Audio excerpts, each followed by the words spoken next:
Hi everyone, welcome to this new Git Pills. In this Git Pills, I want to show you how easy it is to use the command line to get some information that can be complex and people think they need a user interface. As an example, one information you often need to have when you are in a feature branch is how much this branch differ from the reference branch usually developed if you work with Git Log. In this situation, the UI gives immediately this information like 2 commits ahead and 7 commits behind develop. This means that we have 2 commits in this feature branch, but in the meanwhile, someone else pushes 7 commits in the default branches. Such kind of information is useful to have and just to understand how is your feature branch respect the reference branch. Even if you think that for this information, graphical user interface is needed, you can have this information easily from the command line. And it is using the git log command. The git log command is one of the most misunderstood command line tools in Git because most people believe that git log means only give me a list of all the commits that are reachable from my head and come back to the origin, the first commit. But indeed, git log has a much more powerful information. One particular syntax you can use with git log is called the triple dot syntax. It's like git log one branch and another branch. Or to be more correct, one ref and another ref. So actually, I'm asking Git to log head, the position, the branch I'm in, triple dot, and another ref, the origin develop.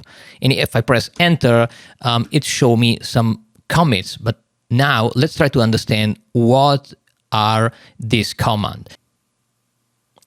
To better understand how this command works, it is better to use the git log head dash dash dash origin develop, the triple dot syntax, with the one line and left right option.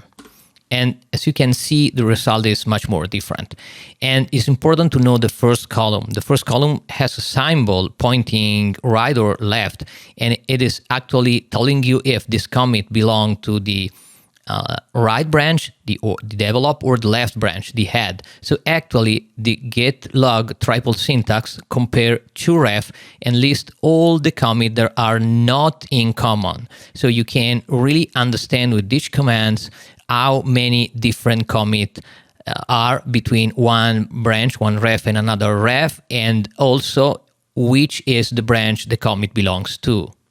Given this information, you can use some sort of bash scripting that can help you have the information you need. So you can use an old trick you can find in the internet, because if you want to create an alias for your Git command line, and this alias is a piping of some commands like using awk, you need to use this kind of trick, defining a function where you put your command, and it's our git log head triple dot origin develop one line dash dash left right, the exact command I've showed you a moment ago. Then you can pipe to awk to extract the first character, the major or minor, the greater than or less than that indicates where the commit belongs to. You can sort and you can uniq -c. The result, if I type git bstatus, I have a nice indication that tells me that my branch is 2 commit ahead of develop and 7 commit behind develop. And it's the very same information I'm looking at the UI. So I know the UI like this, GitHub or any other graphical user interface utility for Git, it is really nice and can give you such kind of information, but you can also have it with command line. And once you have this in your command line, you can use, even if you are doing an SSH connection to a remote repository. So it does not require a graphical user interface tool to understand this information. So as a recap, if you want to quick understand how many commits you have in your branch that are not in the develop and how many commits are in develop that are not in your branches, so the XOR of the 2 commits, the uncommon commits, you can use this kind of simple alias that gives you this information right in a console. If you ask yourself why I directly open the git config file on my home directory, is because if you try to add the alias with some sort of weird character with command line, it's a little bit more difficult. So some kind of aliases are better just copy and paste in your .git config file.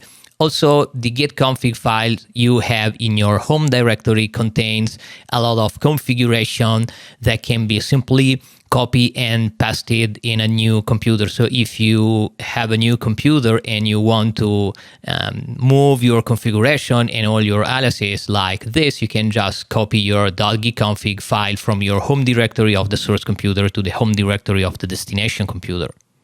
As a final touch, if you are using a tool like Visual Studio Code, you can have all this information easily using some plugins. So if you install the standard set of plugins like Git History, you have your Git tab where you have all the information about your current repository. If you open branches, you're looking at the old branches you have checked out and also all the branches that are in the origin, but you have this nice part that it can be used to compare your current branch to a reference branch. So if I click here and ask this tool to compare my actual branch to the develop branch, it gives me the same kind of information you have in command line, 2 ahead and 7 behind, but it is going much more further in showing you all the commits, but also all the files changed. So you have an idea which files are in the develop branch and that are not in your current branches, and you can look at the single commit. So actually, if you're using a tool like Visual Studio Code, it is probably already equipped with some sort of add-in or utility that can show you this same result and even much more, such as all the files changed in a graphical user interface. Because if you click each changed file, it can immediately shows you how the file differs. So it shows you the diff files. So the command line in such a kind of situation is good for having this kind of quick information, like that one, how many commits I have ahead and how many commits I am behind the reference branch. But if you want to have a much more nice result, or if you need to compare content of the file, you should surely rely on a tool like Visual Studio Code that is able to quickly gives you a much more detailed information.